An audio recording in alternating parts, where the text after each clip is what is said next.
Good morning, Remington Ridge.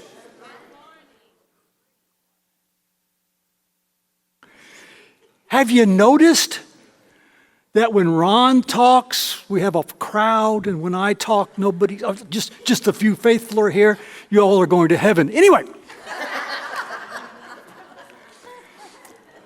it has been said that the American geography quotient, measured among all nations of the world, Americans are in the lower third. Now, you and I go, well, that can't be right. We know everything. So, to forestall any confusion, especially since we're talking ancient history, this morning I want to give you a little perspective as far as ancient history and modern world. So, the city of Babylon, not the country, but the city of Babylon, is in Iraq.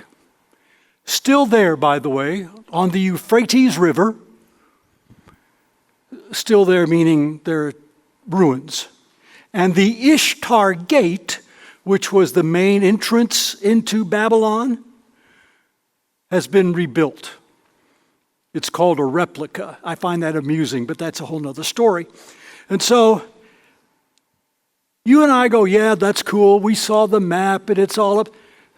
Let me tell you, it's 113 kilometers, that's 70 miles south of Baghdad. That gives you a little perspective. It's in Iraq. Our service members have been all over that area. Okay? Now, again, perspective. Nineveh, you remember that good place where a guy by the name of Jonah went, grudgingly I might add, ran the other way, you remember that? Nineveh is 550 miles northwest of Babylon. Now, I did give that to you just so you know, both of those are in Iraq. And a lot of our history, biblical history, is focused on Iraq and Iran. And so I find it ironic that in the modern age, we, American service people, have spent an awful lot of time over there. So, again, perspective, because I want you to be above the bottom third, okay, when we talk about Babylon. Of course, you remember that Babylon was probably Babel. And in fact, if you get on Google Maps and you look up Babylon, there is a circular place in the Google map that they think where the Babylon Tower was. Not Babylon, the Babel Tower was. And I'm like, Now they're guessing, but they think. I am intrigued by that kind of stuff. It just drives me nuts when I keep looking at that and go, because I'm in the bottom third with everybody else. Open your scripture, please. 3rd chapter of Daniel, or Daniel, as some people have talked. Got your finger there? Now go back to chapter 2. Ron talked about this last week. And I want you to look at chapter 2, verse 47. Chapter 2, verse 47. Notice what Nebuchadnezzar, please remember, he was anointed, he was supported by God Almighty for a specific task. Verse 47 says, "And the king answered Daniel and said, 'Truly, your God is the God of gods, and the Lord of kings, and the revealer of secrets, since you could reveal this secret.'" Nebuchadnezzar acknowledged that Jehovah God, Yahweh, was the God of gods, the Lord of kings, including him, by the way. Now, what intrigues me about that, at the end of chapter 2 and the beginning of chapter 3, according to scholars, anywhere from 10 to 20 years have transpired. Sometimes I forget what I did last week. So 10 to 20 years is a long time. We're going to find out Nebuchadnezzar forgot what he said earlier. And so we have this time frame. Now, I want you to look at something that intrigues me. If it's 10 to 20 years, okay, remember, Nebuchadnezzar started his conquest of Judah, the southern tribes, and took the first group, including Daniel, in 605 BC, or BCE if we want to be colloquial current. The final third conquest was the one where they destroyed the walls and the temple, completely, was in 586 BCE, span of 19 years. Everybody with me? So this is 10 to 20 years given. Let's assume it's 20 years. 19 of that, we have conquered all of Judah. Transported all of the, what I call the beautiful people, back to Babylon to incorporate them into the culture, and left only the poor people in Judah. Now, here's what intrigues me. It is said that what we're going to read today and the building of this image was a celebratory act. So when kings had major victories, they built a monument. And then later on, the British and the Americans came and transported those to their different countries. The British Museum, as an example. So we have obelisks, Pharaoh obelisks from Egypt, those kind of things. Great victories. If you go to Gettysburg, which I had the opportunity to do that, and you be able to wander the battlefield, there are multiple monuments to Northern troops. Very few to Southern, by the way, because the winners write the history. So it is thought that this creation, whatever it is, was because Nebuchadnezzar won a great victory. Wonder what great victory he got during this time period. Well, he conquered Jerusalem, took the foreign capital, destroyed it. Maybe, speculation, and I believe that's true. So this is B.O., Brandt's opinion.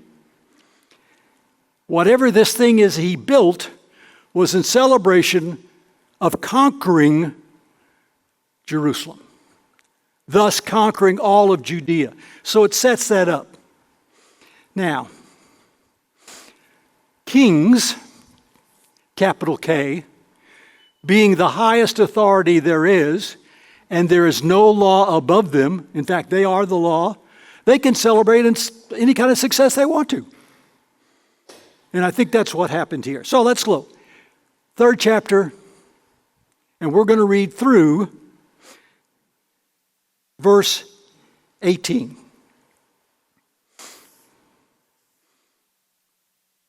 By the way, you do know, don't you just like it when I tell you to do that? And you get ready to read and you go, oh, by the way. The book of Daniel, as we're continuing to see, has multiple intriguing ideas, visions, dreams, handwritings on the wall. And yet there are 2 places of punishment and death that have been the talk throughout the centuries. The 2 foci, that's multiple focuses, the foci of a lot of biblical stories. And that is the lion's den and the fiery furnace. And today we're going to do what prepped the fiery furnace. And it's going to get a little hot too. Probably not as hot as in Texas, but it's getting there. All right, so Nebuchadnezzar, the king, made an image of gold whose height was 60 cubits and width was 6 cubits. He set it up on the plain of Dura in the province of Babylon. And King Nebuchadnezzar sent word to gather together all the satraps, administrators, governors, counselors, the treasurers, the judges, the magistrates, and all of the officials of the province to come to the dedication of the image which King Nebuchadnezzar had set up. So the satraps, the administrators, the governors, the counselors, the treasurers, the judges, the magistrates, and all of the officials of the provinces gathered together for the dedication of the image that King Nebuchadnezzar had set up. And they stood before the image that Nebuchadnezzar has set up. Then a herald cried aloud, "To you who it is commanded, O peoples, nations, and languages, that at the time you hear the sound of the horn, the flute, the harp, the lyre, the psalmistry, and symphony with all kinds of music, you shall fall down and worship the golden image King Nebuchadnezzar has set up. And whoever does not fall down and worship shall be cast immediately into the midst of the fiery furnace."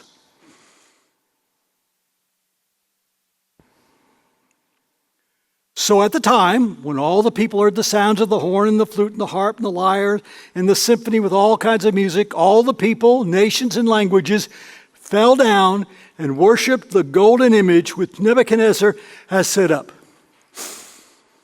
Like dutiful, patriotic people, doing what the king said. Because nobody wanted a hot foot. And I don't, that's kind of a choice you have to make.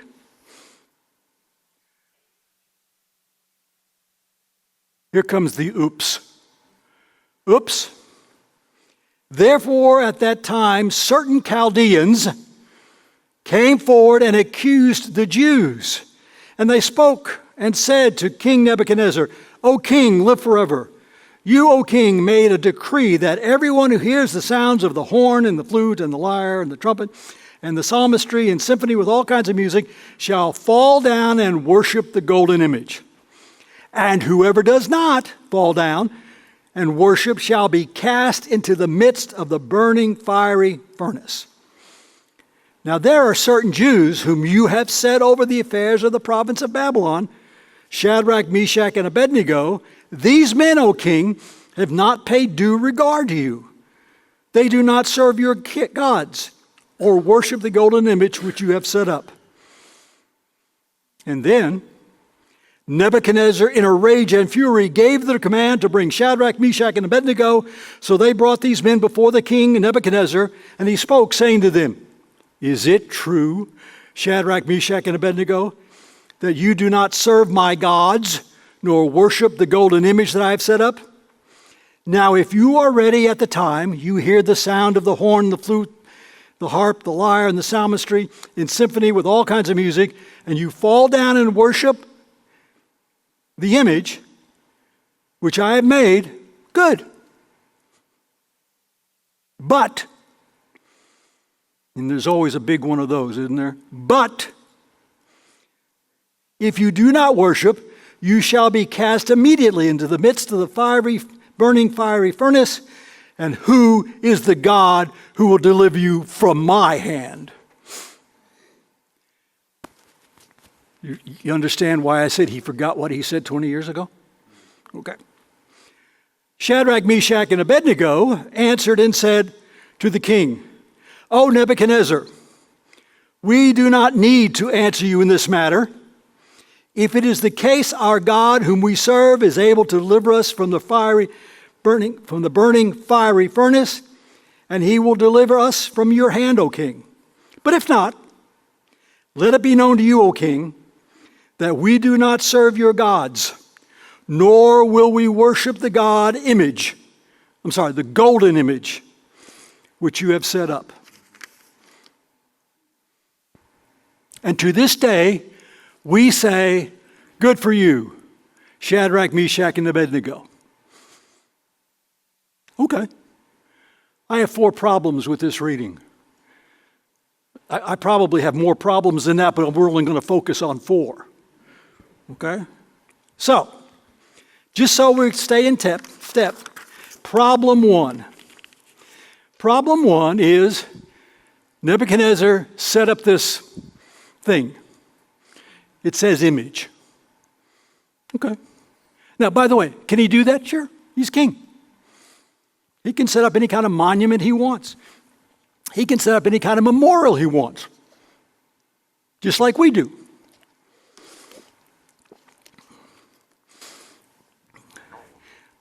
But he then said, now we don't know what the image is, by the way. Speculation is that it's an image of Marduk, the principal god. Okay, maybe. Some say, well, it's an image of him.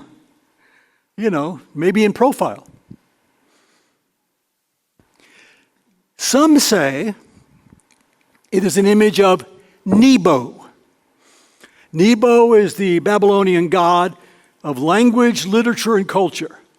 Now, think back for a moment. Remember the first chapter? Remember what Nebuchadnezzar wanted the young people from Judah to know? Language, wisdom, and culture. Remember?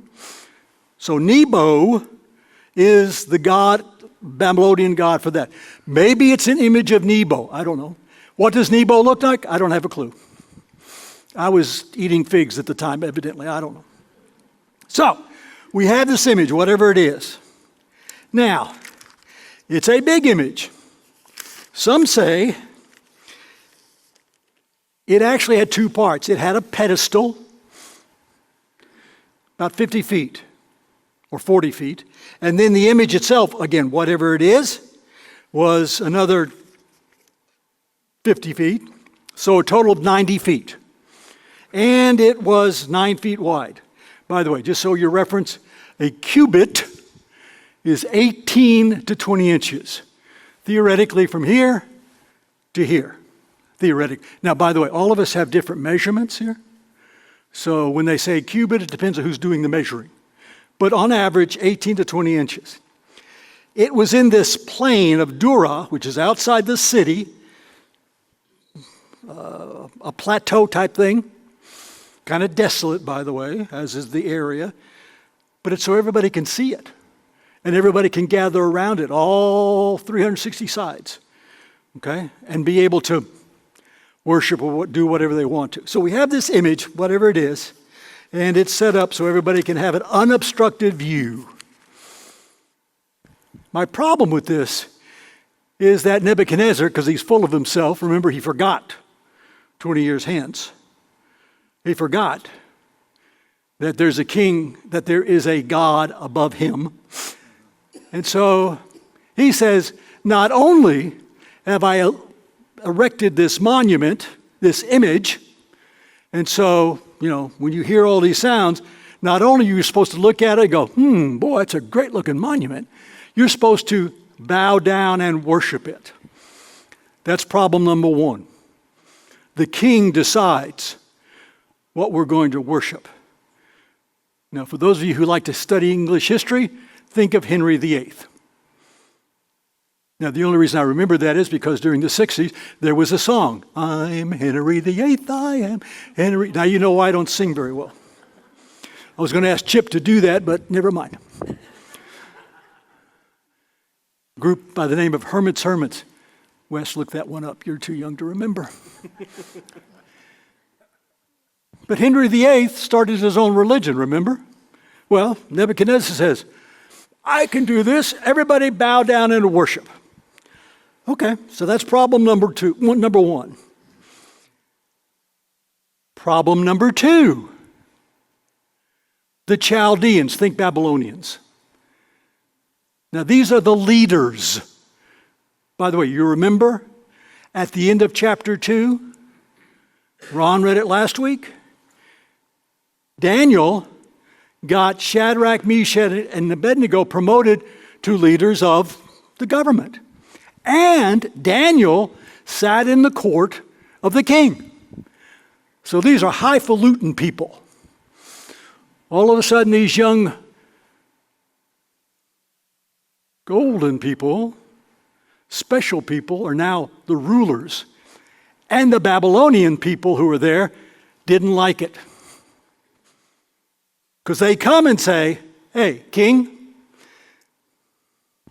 You set these Jews over Babylon. Now notice what he's doing. You did this. It reminds me of a guy by the name of Adam when he's talking to God. Remember what he said? This woman that you gave me. Same thing here.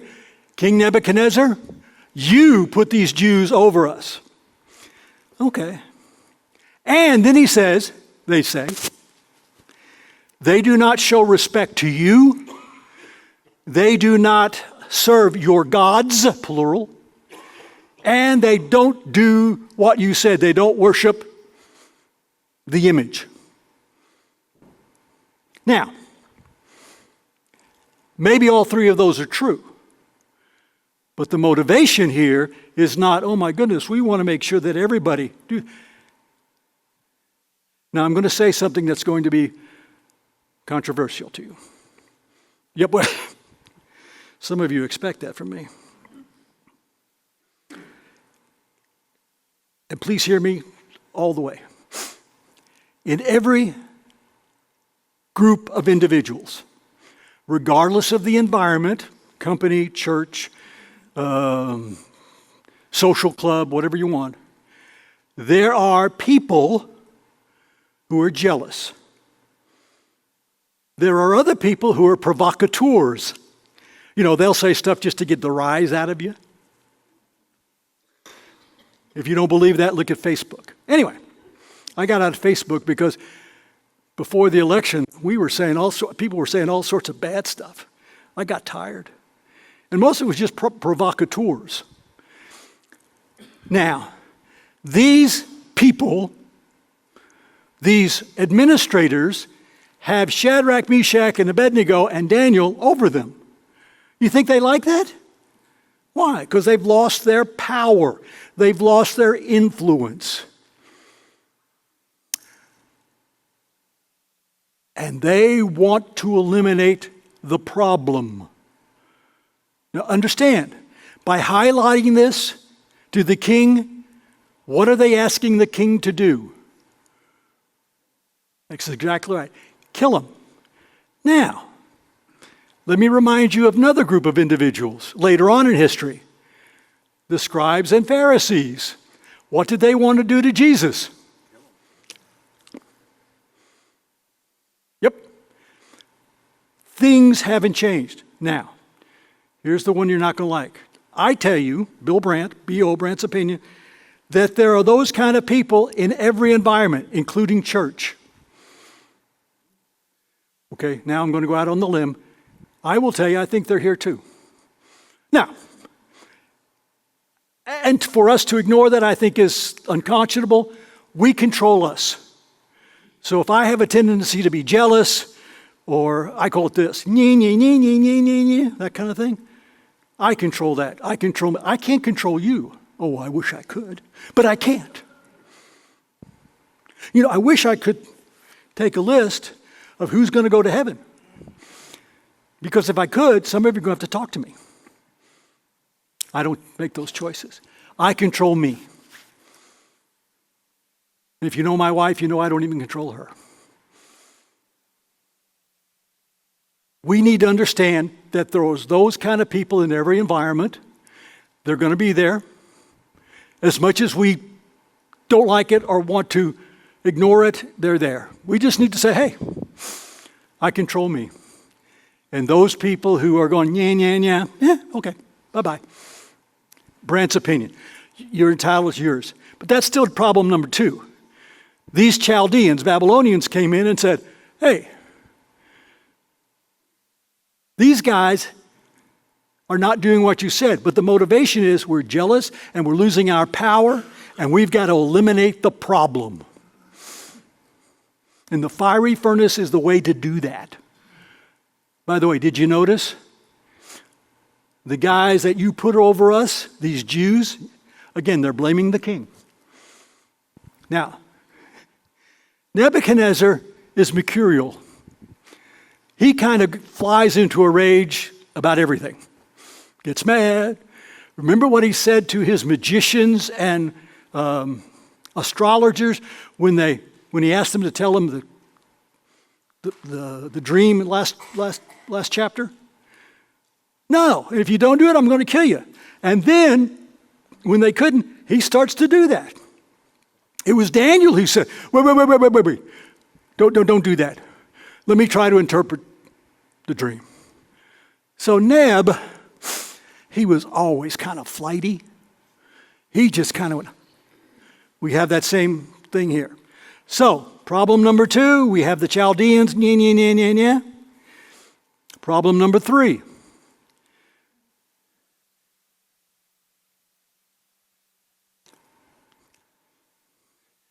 I think Nebuchadnezzar had a split personality. Because sometimes he was cool. Yeah, we'd be bad. And then sometimes, now we have drugs for that. And by the way, they may have had that too, Oh, yeah. But I was talking about legal drugs, by the way. Some of you are going, I'm not going to ask you how you know. Anyway, so I like the fact that Neb, while he is mercurial, flies into a rage. He flies into a rage because the provocateur said they're disrespecting you and not doing what you told them to do. Oh, by the way, you said if they did that, we're going to kill them. Neb's put in a corner. He's got his face is being shamed. And if you're a king, you don't like that because you want everything to do what you said they were supposed to do.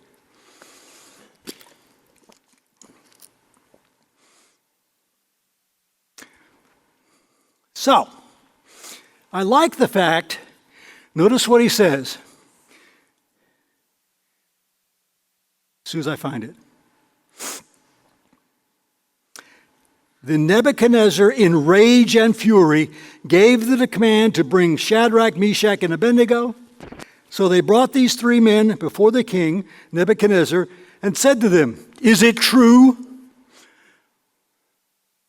Now, I like the fact that he at least asked them, as opposed to saying, "Hey, I heard you were going and I'm going to get you. Is this true?"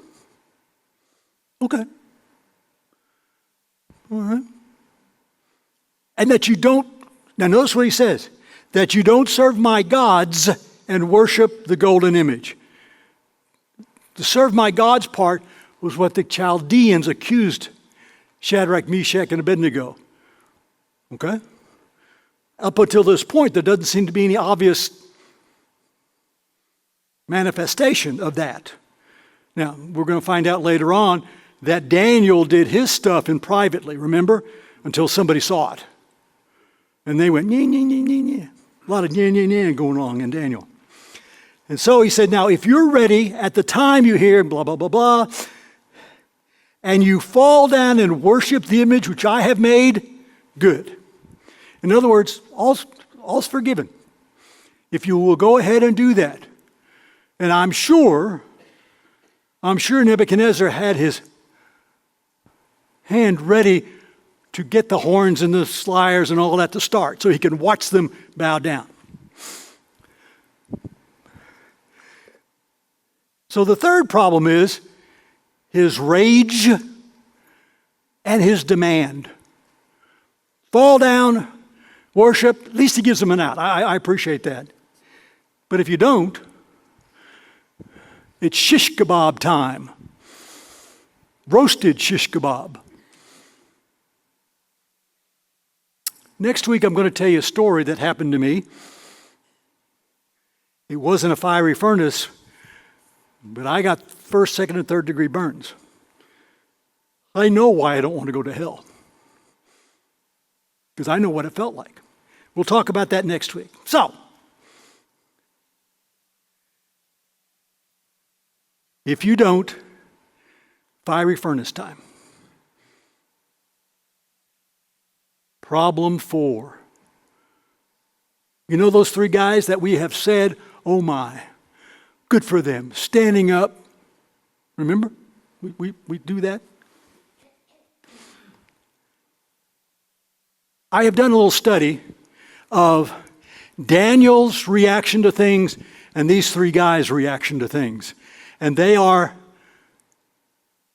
right, but interesting. Daniel is always seemingly diplomatic. When he approaches the king, he said, Nebuchadnezzar, may you live long forever, something like that. Or, king. Shadrach, Meshach sound like those of us from the 60s and 70s and 80s, 90s, 2000s, and 2020s. Nobody's going to tell me what to do. Now, notice what it says. So I think the fourth problem here is Shadrach, Meshach, and Abednego's approach to the king. Not talking about whether what they're standing on is right or wrong, it's how they approach the king. Okay? And notice what it says. Verse 16. Shadrach, Meshach, and Abednego answered and said to the king, O Nebuchadnezzar, not live long and prosper, nothing of that. O Nebuchadnezzar, we have no need to answer you in this matter.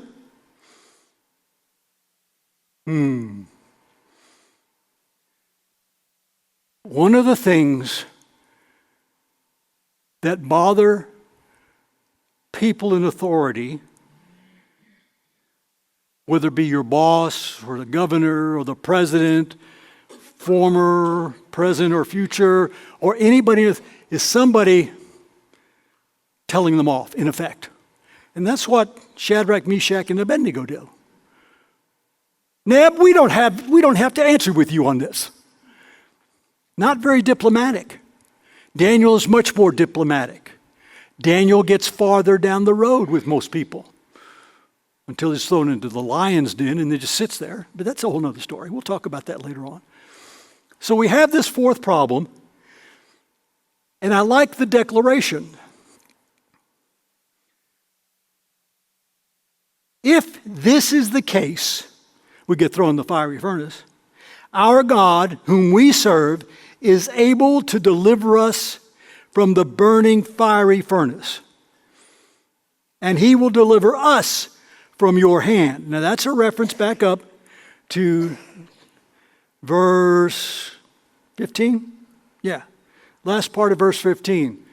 When Neb says, who's going to deliver you from my hand? Because I have all of the power. I have the power of life and death. And he did. Okay? And so Shadrach, Meshach, and Abednego says, God's going to deliver us, and not only that, he's going to deliver us from your hand. Now, you know how well that went over with Nebuchadnezzar? Not well. I think as a human being, we understand that. You remember how it was when your children stood up to you? And you wanted to give them the right hand of fellowship? You remember? Some of you, it was just yesterday. And I know this is Mother's Day, so they're going to give you a break today.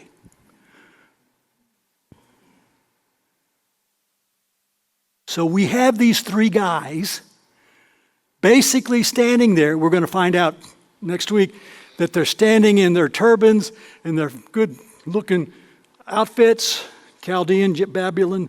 I think they have curled shoes. I mean, all sorts of stuff. And they're telling the king, nope, not only will we don't serve your gods, plural, God's going to take care of us. And then they piece de resistance.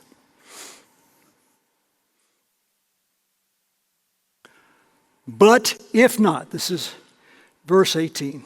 But if not, let it be known to you, O God, that we do not serve your gods, nor will we worship the gold image that you have set up. Exclamation point. I am told in the Hebrew, which this part of Daniel is in Hebrew, it is, no, Aramaic, sorry, I got mixed up. I'm already studying ahead.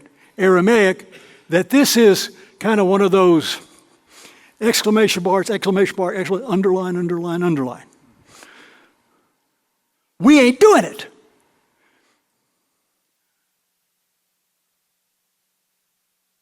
And of course, Nebuchadnezzar has a milquetoast response to that, right? No, next week we're going to talk about his response and what happens to these guys. I think the fourth problem that I see is the manner in which these guys approach the situation. Not whether they're right or wrong to make the declarations, not whether they are correct, but the approach. My wife tells me that it is easier to attract friends with honey than vinegar. So you understand what my perception usually is. I'm a vinegar guy. I like coleslaw made from vinegar. Not this mayonnaise stuff that we have down here. I like to have a little bite. So my wife reminds me a lot of times, including this morning, is what we're going to talk about here. It is easier to have people agree if you work with them. Now you understand I'm on the fence here because I think I can't even walk in a straight line. So what happens when you get old? Don't get old. So Shadrach, Meshach, and Abednego do not serve Nebuchadnezzar's God, period. They have not, and according to them, will not bow down and worship this image because one of the 10 Commandments says not to. And so, they are forced in this situation by jealous people. Nothing wrong with any of that. They have to make the statement. I'm just telling you, I think the approach is a little automatic, especially with a mercurial personality. So for us, maybe when we confront issues, by the way, this is one of those do as I say, don't do as I do, because I'm still working on it. Maybe when we confront issues, if we find a means to approach people a little more gently. One of the things I've learned over the years is that if you find common ground, it's easier to work things out. And the counselor over here would agree with that. Okay? So if we can, but to stand up to somebody and say, nope, we're not going to do that. That may be why we're so divided today. I don't know. I think that's a problem. In fact, it's a problem for Shadrach, Meshach, and Abednego, as we're going to find out next week. They are going to suffer the consequences for their actions. Now, I will tell you that may be another problem. If you're going to do something, make sure you're willing to suffer the consequences. Don't do the crime if you can't do the time. Bad boys, bad boys, bad boys. That's a TV thing. Okay? If you can't do the crime, you can't do the time, don't do the crime. There are consequences, intended, unintended. There are consequences for everything we do. And we pay the consequences. Shadrach, Meshach, and Abednego are going to pay the consequences. And we're going to find out next week, oh my, they were well taken care of, fulfilling this prophecy that God Almighty would take care of them. You didn't realize that was a prophecy, did you? That's one of those things that just kind of thrown in. But they said, God's going to take care of this, not want to worry about it. But if he doesn't, okay, we still won't worship and serve your gods.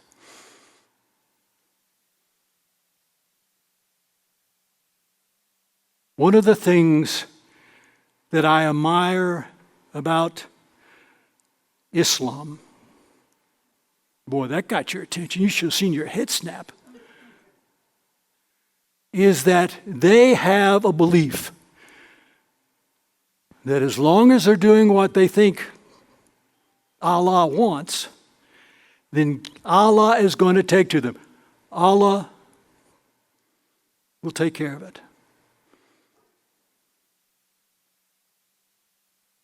While I'm not equating the two, I think Shadrach and Meshach are virtually saying the same thing.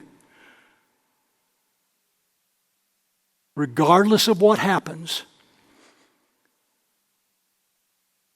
we're not doing something against God Almighty. And I admire that. I just question their approach. So, homework for next week. I would like for you to read chapter 3, starting in verse 19 to the end of the chapter. By the way, I'll give you a hint. Verse 19 begins with, "And Nebuchadnezzar was full of fury." I wonder why. These three guys who had promoted 20 years ago, made them rulers, in effect, over part of Babylon, are telling him to stick it. Modern translation, don't look that up because it's not there. And Neb, being the mercurial type person he is, goes nutso, but fulfills what he said he was going to do. And we're going to talk about that next week as we continue our study of chapter 3. Vaya con Dios, my friends.